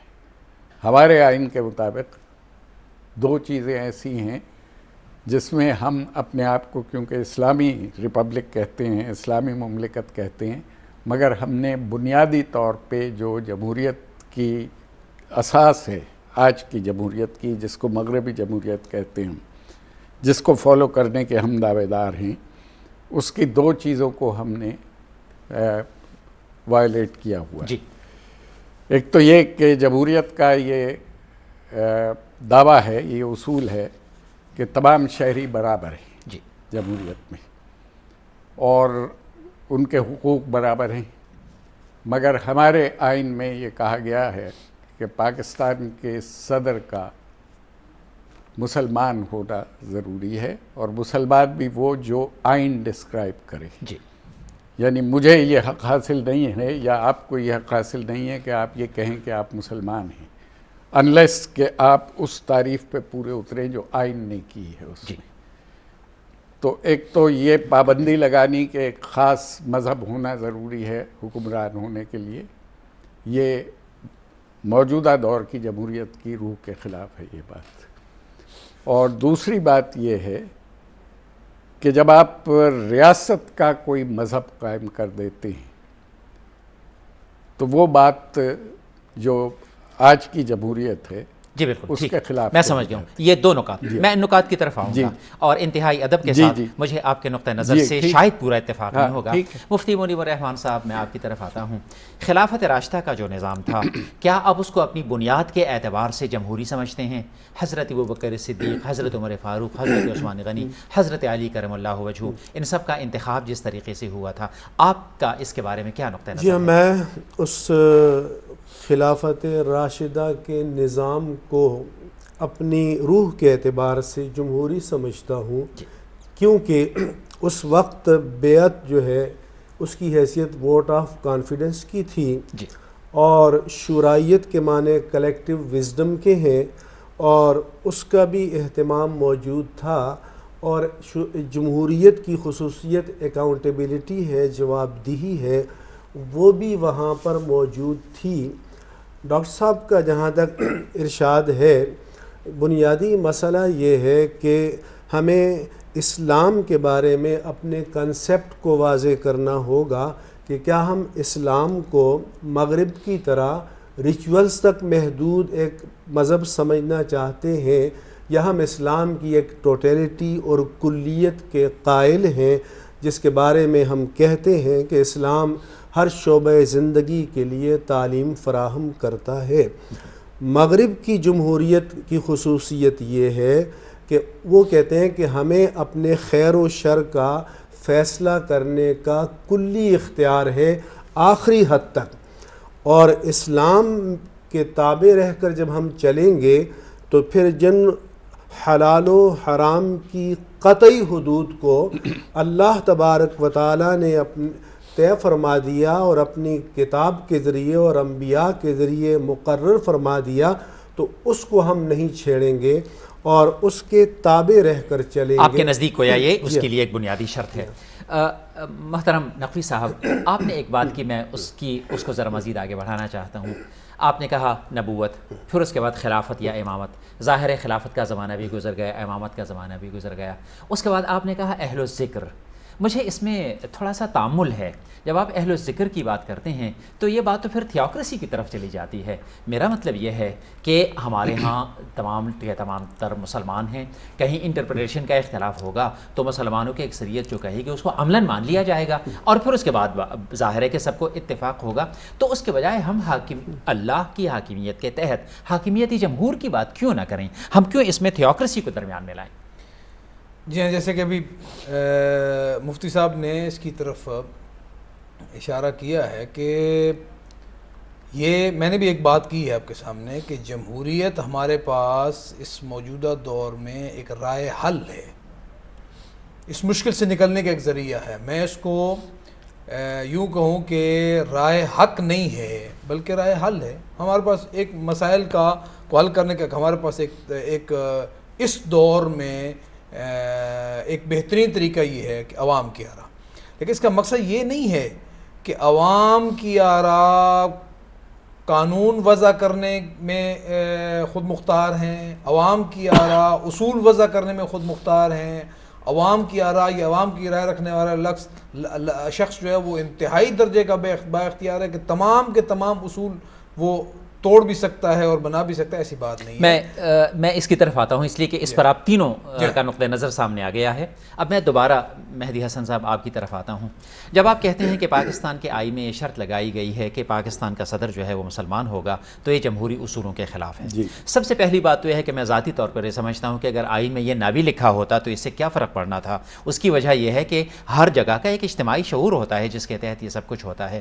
لیکن میں آپ سے یہ سوال کرتا ہوں کہ دراصل پاکستان کا 73 کا آئین بھی تو 2/3 سے زیادہ اکثریت کے ساتھ بلکہ اتفاق رائے کے ساتھ سب لوگوں نے بنا لیا ہے۔ اب اگر وہ سب لوگ مل کر کہتے ہیں کہ ہمارا صدر مسلمان ہوگا تو یہ تو جمہوری تقاضا ہے، اس میں تو کوئی غیر جمہوری بات نہیں ہے۔ کل اگر 2/3 لوگ مل کر کہیں کہ اس شق کی ضرورت نہیں ہے تو اس شق کو نکال دیا جائے گا، اس میں کیا اعتراض؟ جی بالکل، میں یہ سمجھتا ہوں کہ میری یہ خواہش ہے کہ 2/3 اکثریت اتنی جرت کرے گی کہ وہ مل کے یہ کہیں کہ اس شق کو ختم کر دیا جائے۔ اس سے کوئی نقصان نہیں ہوگا کیونکہ اس بات کے چانسز بہت کم ہیں کہ کوئی غیر مسلم پاکستان کا صدر میں سمجھتا ہوں کہ 1962 کے آئین میں اس بات کا کوئی تذکرہ نہیں تھا، اس کو سب نے مان لیا تھا۔ اس کے تحت ریاست کا نام اسلامی جمہوریہ پاکستان بھی نہیں تھا، اس کے تحت جمہوریہ پاکستان تھا، کسی نے کوئی بڑا اعتراض نہیں کیا۔ دیکھیے بات یہ ہے کہ 1962 کے بعد اسلامک ریپبلک شامل کر دیا، ہاں بعد میں کر دیا گیا تھا۔ 1973 کے جو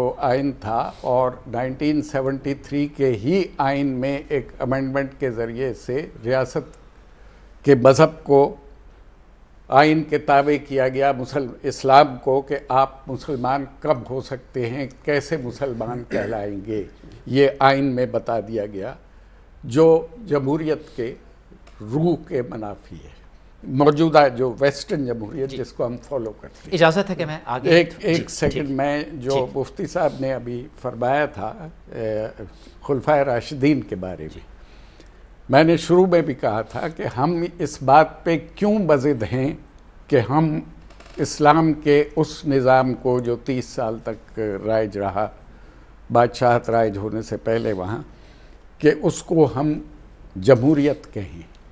وہ ایک اس دور کا بہت ریولوشنری اور بہت اعلیٰ قسم کا نظام تھا جو اس دور کے مطابق تھا۔ ہم جب جمہوریت کا لفظ اس کے لیے استعمال کرتے ہیں تو مجھے یوں لگتا ہے کہ ہم معذرت خواہانہ انداز سے، کیونکہ جمہوریت کو ساری دنیا میں آج کل ورلڈ آرڈر کی حیثیت حاصل ہے، تو ہم یہ کہنا چاہتے ہیں کہ جی اسلام میں بھی جمہوریت ہے، اسلام کا نظام ہے، اسے جمہوریت کہنے کی ضرورت اجازت ہے نہیں۔ کہ میں آگے بڑھوں؟ نہیں، میں آخری فقرہ یہ بتا دوں کہ دیکھیے 4 خلفائے راشدین کا انتخاب 4 مختلف طریقوں سے ہوا، اور بعد میں بیعت لینے کا سلسلہ بالکل ایسا ہے جیسے ہمارے ہاں ریفرینڈم کراتے رہے ہیں بعض لوگ حکومت میں آنے کے بعد، اس پہ ہمیں اعتراض ہے کہ پہلے آپ نے اقتدار حاصل کر لیا، اپنے ڈکٹیٹرز کو ہم کہتے رہے ہیں، اس کے بعد آپ نے ریفرینڈم کرا لیا اور یہ کہا کہ جی میں جمہوری حکمران ہو گیا۔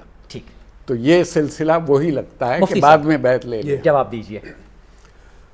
میں عرض کروں گا کہ ڈاکٹر صاحب نے جو یہ فرمایا کہ ہم اس کو جمہوری کہتے ہیں، ہم یہ کہہ رہے ہیں کہ جمہوریت کی جو روح ہے، مقصدیت ہے، وہ اس نظام میں موجود تھی۔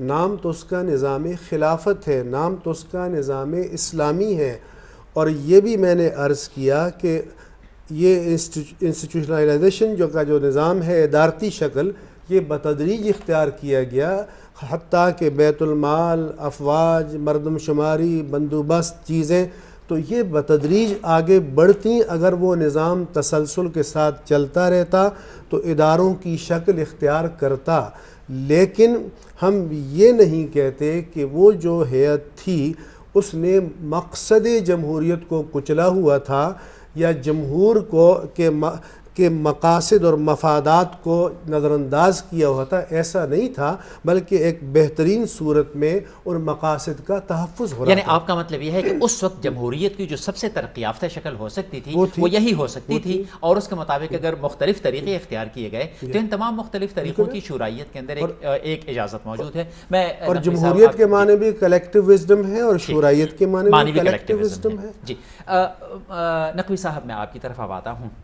دیکھیے، کچھ ایک بڑا طبقہ مسلمانوں کے اندر ایسا ہے جو کہتا ہے جمہوریت کفر ہے، باقاعدہ کفر کا لفظ استعمال کرتا ہے۔ وہ کہتا ہے جمہوریت کا اسلام سے کوئی تعلق نہیں ہے۔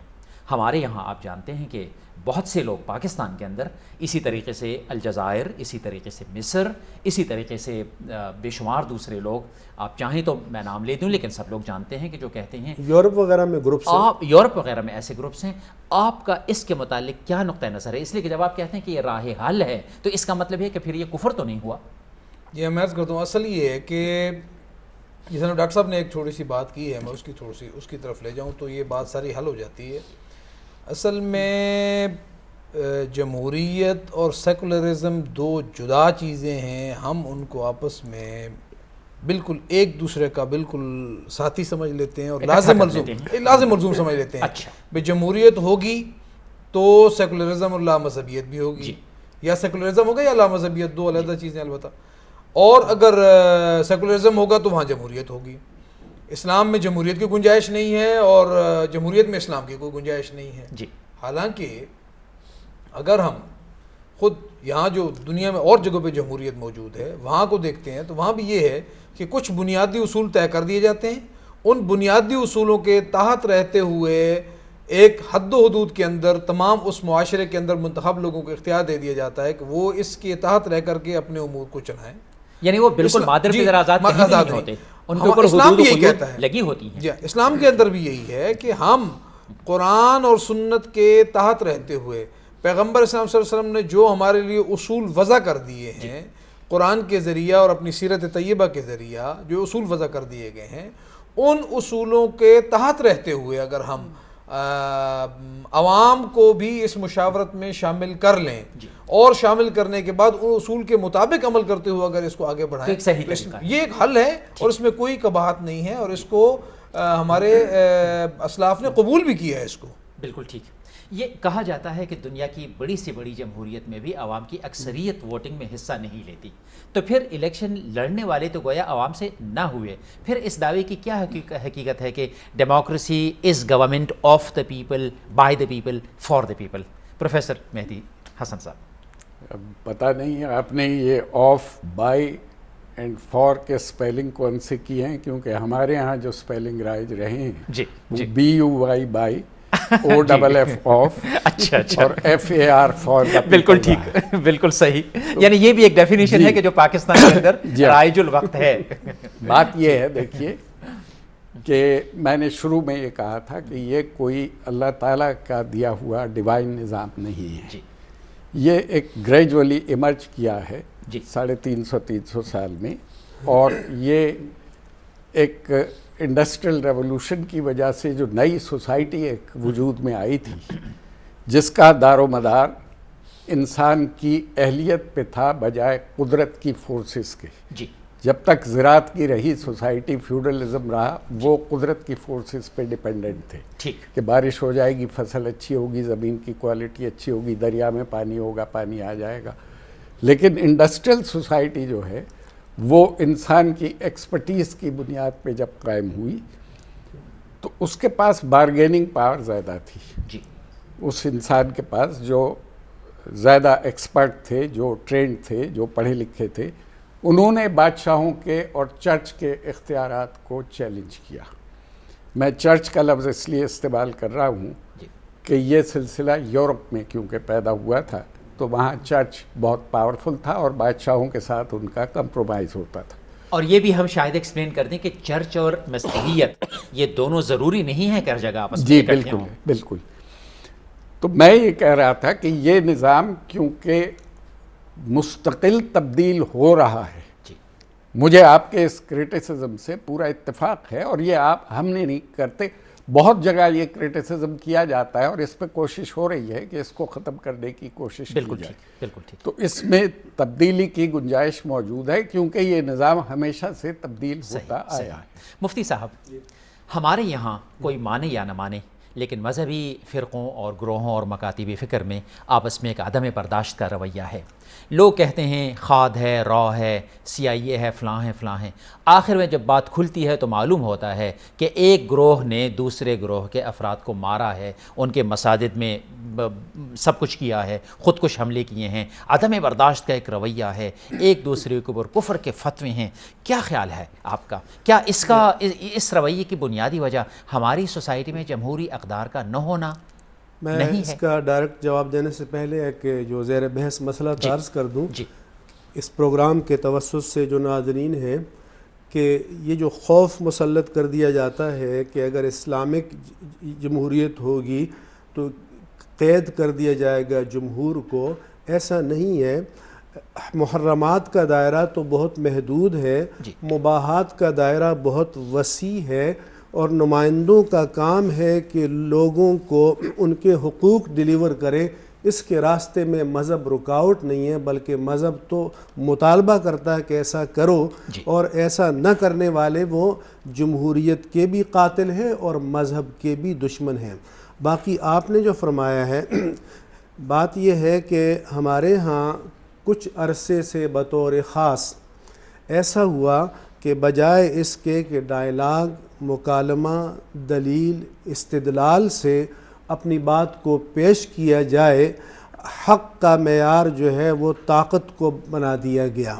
لہٰذا مسلح جتھے وجود میں آئے، مسلح گروہ وجود میں آئے، اور پھر جس گروہ کے پاس طاقت زیادہ ہے تو اس نے کہا کہ میں نے سب کو منوا لیا اور سب پر چھا گیا، حالانکہ اس سے کسی کی گردن کو تو مجبوراً جھکایا جا سکتا ہے، دل کو جھکایا نہیں جا سکتا. یعنی اصول وہی بنا کہ جس کی لاٹھی اس کی بھینس. یہ بالکل باطل ہے اور غلط ہے. ہونا یہ چاہیے کہ دلیل سے بات ہو، استدلال سے بات ہو، مکالمے سے بات ہو.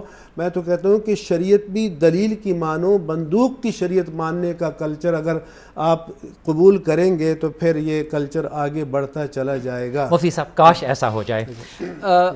مولانا عبدالجلیل صاحب، یہ ایک تلخ حقیقت ہے کہ مسلمان ملکوں میں سے کسی ملک میں بھی اس وقت جمہوریت اپنی صحیح بنیادیں، اپنی صحیح جڑ نہیں پکڑ سکی. تو کیا خیال ہے آپ کا؟ کیا اس کا نتیجہ یہ ہے کہ خود مسلمان سوسائٹی کے اندر کوئی پرابلمز ہیں، خود اس اسلامی مذہب اسلام کے اندر کوئی پرابلمز ہیں کہ اس وقت امت مسلمہ وہ جمہوریت سے کوسوں دور ہے، بہت دور ہے؟ جی ہاں پاک، یہ اسلامی تاریخ کا ایک بڑا المیہ رہا ہے کہ مسلمان ایک بہت بڑے طاقتور ترین رہے اس زمین پہ. ان کی حکمرانیاں بھی رہیں اور میرے خیال میں سب سے طاقتور ترین حکمران بھی مسلمان رہے. لیکن سب سے بنیادی وجہ وہ یہ رہی کہ ہمارے حکمرانوں نے جو عمل اسلام ان سے تقاضا کرتا تھا، جو شخصیت اسلام ان کی دیکھنا چاہتا تھا، وہ نہ بنا پائے. نتیجہ یہ نکلتا گیا کہ عوام کا اعتماد حکمرانوں سے اٹھا. اگر اجازت اور دوسرے ممالک میں اس کے اندر اجازت ہو، سازشیں کی. مولانا سرفراز نعیمی ہمارے ساتھ ٹیلی فون لائن پر ہیں، تو ان سے ذرا گفتگو ہو جائے اور پھر اسی جگہ سے انشاءاللہ ابتدا ہوگی. مولانا سرفراز نعیمی صاحب، السلام علیکم. وعلیکم السلام. میں ڈاکٹر فاروق آپ کی خدمت میں حاضر ہوں. یہاں پروگرام ہے اسلام میں جمہوریت کا تصور. اس کے تحت میں سب سے پہلا سوال تو آپ سے یہ پوچھنا چاہتا ہوں کہ اسلام کا جو امرہم شورا بینہم کا تصور ہے، تو اس کے تحت کیا ایک مسلمانوں کی حکومت، ایک مسلمان اکثریتی ملک کی حکومت، اس کو بنیادی طور پر ایک جمہوری حکومت نہیں ہونا چاہیے؟ بسم اللہ الرحمن الرحیم. یقیناً اسلام کی تعلیمات اور اس کا مملکت کا نظام کے احکامات تا قیامت قائم اور دائم رہنے والے ہیں. اسلام نے جہاں ایک طرف خلفائے راشدین کا ایک مثالی نظام جو ہے امت مسلمہ کے سامنے پیش کیا، اور جس کی اساس اور جس کی بنیاد وہ امرہم شورا بینہم پر قائم تھی. چنانچہ ہم دیکھتے ہیں کہ چاروں خلفائے راشدین کا جو انتخاب ہوتا ہے اس کے اندر ہر مرتبہ الگ الگ طریقہ کار اختیار کیا گیا، لیکن ان تمام طریقہ کار کے اختیار کرنے کے اندر جو بنیادی چیز اور جو شروع تھی وہ یہ تھی کہ مسلمانوں کے تمام معاملات جو ہیں وہ باہمی طور پر مشورے کے ساتھ طے کیے جانے چاہیے. البتہ جب کسی مسئلے کے اوپر اختلاف رائے ہو جائے تو پھر یہ خلیفہ وقت کو حق حاصل ہے کہ وہ ان میں سے جس رائے کا انتخاب کرنا چاہے، پسند کرنا چاہے، بہتر سمجھے، اس کو اختیار کر سکتا ہے. یہ چنانچہ امر شورا بینہم کا تعلق جو ہے وہ اس وقت ہے جب کہ کسی مسئلے کے بارے میں غور و فکر کیا جا رہا ہے، اس کے تمام منفی اور جو مثبت پہلو ہیں ان کے پر نگاہ ڈال کر جو محصل ہے اس کو حاصل کرنے کی کوشش کی جا رہی ہے. تو اس کے بعد جب امیر وقت فیصلہ کر لے، یعنی خلیفہ وقت جو اسلامی مملکت کا ہے جو فیصلہ کر لے گا، تو پھر تمام کی جو ہے وہ تابع داری جو ہے وہ کرنی لازم آ جائے گی. نہیں صاحب، آپ نے تو خلیفہ یا امیر کو مکمل طور پر ویٹو پاور دے دیا. یہ ویٹو پاور تو امرہم شورا بینہم کے بالکل خلاف لگتا ہے. امرہم شورا بینہم سے تو یہ بات ثابت ہوتی ہے کہ اکثریت کی جو رائے ہے وہ رائے بنیادی طور پر پریویل کرے گی. یہی کچھ قرآن مجید سے ثابت ہوتا ہے. شاید خلفائے راشدین نے اسی کے مطابق تو حکومت کی تھی. تو پھر جب حضرت اسامہ عنہ کو بھیجا جا رہا تھا لشکر کے لیے شام کی طرف، یہ تو پھر بڑے بڑے صحابہ کرام نے اور اکثر کی رائے یہ تھی کہ ہمیں اس لشکر کو ملتوی کر دینا چاہیے، اس کو ابھی بھیجنا نہیں چاہیے. لیکن آپ نے اپنی اس پختہ رائے کا اظہار کرتے ہوئے کہ دنیا ایک طرف ہو جائے لیکن میں اس کو ضرور بھیجوں گا. اسی طرح جب زکوٰۃ کا سلسلہ جو ہے وہ قائم ہونے کے اندر رکاوٹیں پیدا ہونی شروع ہوئی اور پھر کچھ احباب نے بلکہ اکثر لوگوں نے زکوٰۃ ادا کرنے سے انکار کر دیا، تو آپ نے بزور طاقت جو ہے اس کو حاصل کرنے کا جو مسلم ارادہ کیا. اس لیے یہ کہنا کہ مکمل ویٹو جو ہے وہ نہیں ہونا چاہیے، یہ کسی بھی نظام کے اندر جو ہے نا آپ دیکھ لیجیے گا ایسا نہیں ہے. جہاں اکثریت ہوگی تو وہاں بہرحال اس کا مطلب ہے کہ اکثریت کو بھی تو ویٹو کی طاقت مل گئی نا. جی بہت شکریہ آپ کا نقطہ نظر ہم تک پہنچ گیا ہے. اس پر انشاءاللہ ہم اپنے شرکاء سے مزید بھی گفتگو کریں گے. جی آپ بات کر رہے تھے. جی میں عرض کر رہا تھا کہ اس طرح عوام کا اعتماد حکمرانوں سے اٹھتا گیا اور نتیجہ یہ نکلا کہ سازشیں اسلامی حکومتوں کے اندر ہونا شروع ہوئیں اور دیگر ملکوں نے اسلامی ریاستوں میں مداخلت شروع کی.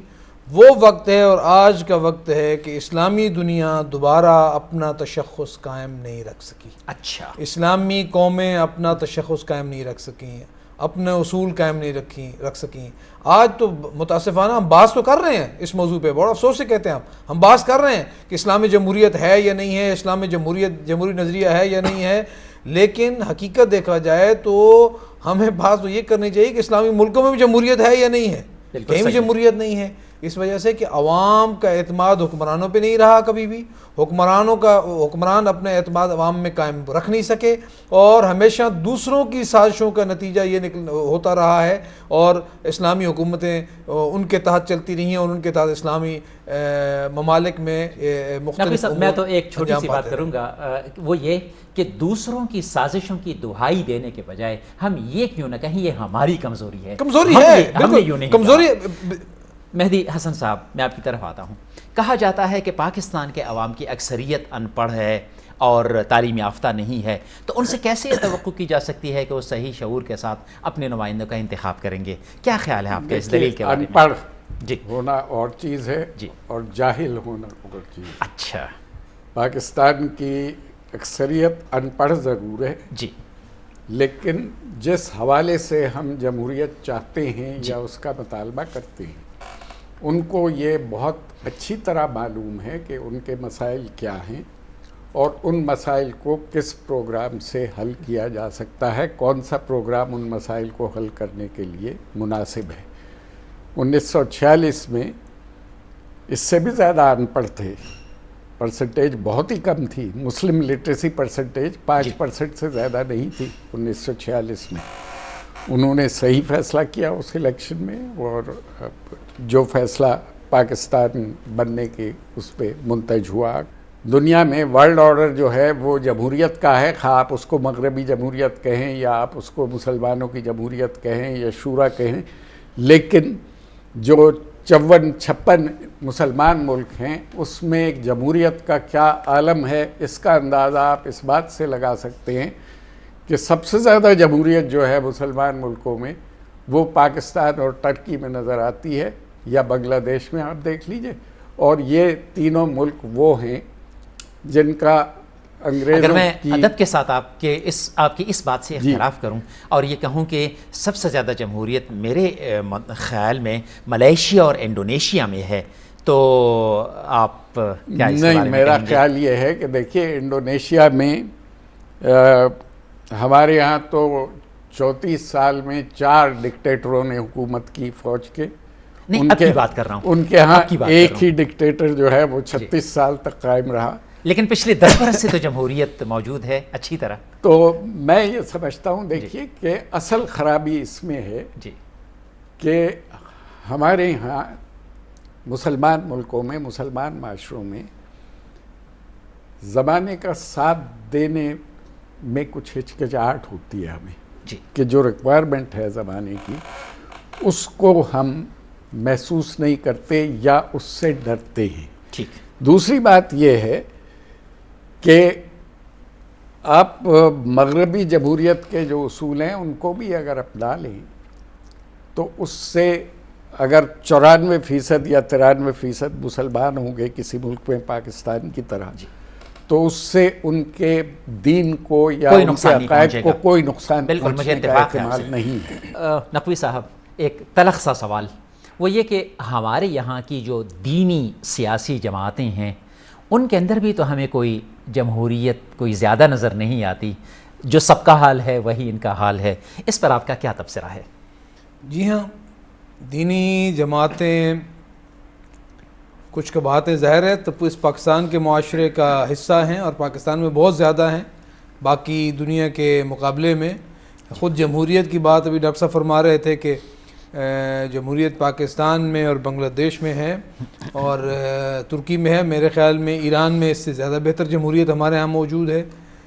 اس پاکستانی جو ہمارے مسلم ممالک ہیں ان میں سے مثلا ایران میں ایک جہاں تک رہا ہے, اگر آپ معذرت کے ساتھ, وہاں 4000 کینڈیڈیٹس میں سے 2500 کو ختم کر دیا گیا. اب جی میں بات سمجھ میں میں عرض کرتا ہوں جی. اصل یہ ہے کہ ہر جگہ پہ کینڈیڈیٹس کے کچھ اصول ہیں. جنرل مشرف صاحب نے آ کر کے BA کی شرط لگا کر کے کروڑوں باپ جو تھے وہ گھروں میں بٹھا دیے, بیٹوں کو آگے لے آیا, تو غلط کیا. یہ قانون ہوا. ایک حکومت ہے, حکومت چلانے کے لیے حکومت کینڈیڈیٹس کی صلاحیت معین کرتی رہتی ہیں, صلاحیتیں معین ہوئی ہیں وہاں پہ. آپ عوام کی رائے کے متعلق بات کریں تو وہاں پہ جنگ ہوئی, انتخابات, کبھی ایمرجنسی نہیں لگی, انتخابات ہوئے. وہاں پوری پارلیمنٹ اڑ گئی, انتخابات ہوئے. صدر اور وزیر اعظم دونوں اڑ گئے, انتخابات ہوئے. اس عنوان سے اب ٹھیک ہے وہاں کی جمہوریت کے متعلق, ان کا طرز عمل کے متعلق ہزاروں لوگوں کو اختلاف ہو سکتا ہے, جمہوریت کی مختلف صورتیں ہیں لیکن بحیثیت ایک عوامی رائے لینے کے اور بحیثیت ایک انتخابی جمہوریت کے, جس کو آج کی دنیا میں جمہوریت کہا جاتا ہے, میرے خیال میں ہماری اسلامی دنیا میں ایک آئیڈیل ملک کہا جا سکتا ہے جمہوری اسلامی. اب ہمارے پاس 4 منٹ ہیں. میں چاہتا ہوں کہ ایک منٹ میں آپ کے دل میں جو کچھ ہو وہ کہہ دیجئے. صرف ایک گائیڈنگ سوال, وہ یہ کہ کیا آپ کے خیال میں پاکستان کا مستقبل جمہوریت کے ساتھ وابستہ ہے؟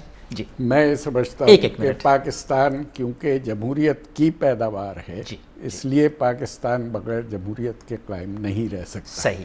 دوسری بات یہ ہے کہ جمہوریت صرف انتخاب کا نام نہیں ہے.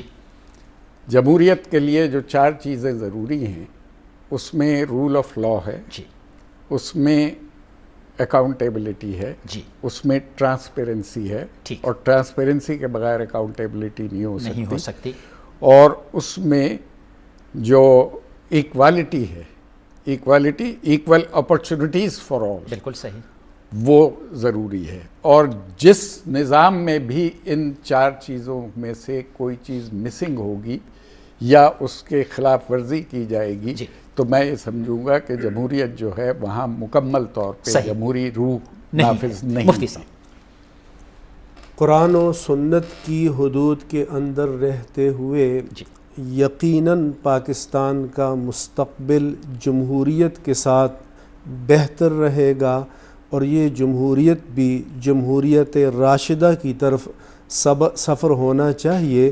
لیکن ساتھ میں یہ بھی کہوں گا کہ اعلیٰ سے اعلیٰ نظام اگر کسی بدترین شخص کے ہاتھ میں آ جائے وہ اسے تباہ کر دیتا ہے, اور کبھی برے نظام سے کوئی اچھا بندہ برآمد ہوتا ہے. لیکن یہ سسٹم نہیں ہے. سسٹم یہ ہے کہ ایسی قدریں وضع ہوں کہ جہاں عدل ہو, تحدید و توازن ہو, چیک اینڈ بیلنس ہو, اور دھونس اور طاقت اور جبر کے ذریعے لوگوں کو نہ دبایا جا سکے. تو وہاں اگر تبدیلی کے راستے مثبت کھلے ہوں تو میں سمجھتا ہوں کہ جمہوریت جو تابع ہو قرآن و سنت کے, یہ اسلام کے لیے, پاکستان کے لیے مفید ہے. اسے جاری رہنا چاہیے. بالکل یقیناً اس بات سے میں بالکل اتفاق کرتا ہوں کہ پاکستان کے اوپر جو مشکلات اس وقت موجود ہیں وہ فقط اور فقط اس وجہ سے ہیں کہ یہاں جمہوری کلچر رواج نہیں پا سکا. یہاں زیادہ وقت ہمارے ڈکٹیٹرز نے لیا جو اپنے مقاصد کے لیے ملک کو استعمال کرتے رہے, اپنے اقتدار کو طول دینے کے لیے ملک کو استعمال کرتے رہے, اور نتیجہ یہ کہ جو بھی گیا وہ ملک کو پہلے سے زیادہ خطرناک صورتحال میں چھوڑ کر کے گیا. یہاں بالکل جمہوریت ہی اس ملک کی ترقی کے لیے ایک حل موجود ہے. البتہ عوام اور سیاستدانوں اور دیگر تمام یہاں کے طبقات کو اپنی سوچ کے اندر بھی جمہوریت, بردباری اور ایک دوسرے کے احترام کو پیدا کرنا ہوگا, تب جا کر یہ ملک آگے بڑھے گا. آپ سب شرکائے گفتگو کا بہت شکریہ. ناظرین, آپ نے ہمارے 3 شرکاء کی گفتگو سنی, اس کے ساتھ ٹیلی فون پر مختلف کے ساتھ ہماری گفتگو ہوئی۔ اس گفتگو کے نتیجے میں کچھ چیزوں پر اتفاق رائے ہوا۔ ایک اس بات پر اتفاق رائے ہوا کہ اسلام میں جمہوریت کا پورا تصور موجود ہے، اور اس بات پر بھی اتفاق رائے ہوا کہ مسلمان سوسائٹیز کی بقا اور مسلمان سوسائٹی کا آئندہ قیام وہ جمہوریت پر منحصر ہے۔ کچھ چیزوں پر اتفاق رائے نہیں ہو سکا۔ یہ تمام گفتگو آپ کے سامنے ہے۔ مجھے امید ہے کہ اس سے آپ کو اپنی رائے بنانے میں آئندہ کے لیے بہت مدد ملے گی۔